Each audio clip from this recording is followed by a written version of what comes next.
Hello guys,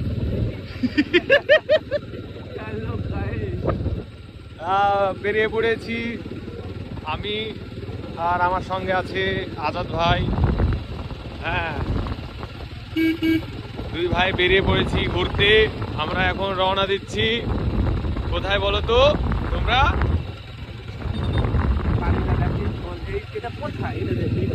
দেখো এই জায়গাটা দেখে চিনতে পারছো কি? দেখো এটা কার বাড়ি বলো তো?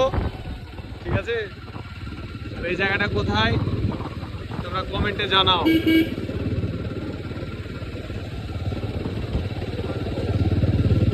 দারুণ দারুণ দারুণ, হালকা কুয়াশা, ক্লাইমেট চেঞ্জ অসাধারণ, স্নিগ্ধ বাতাস, ওয়াও।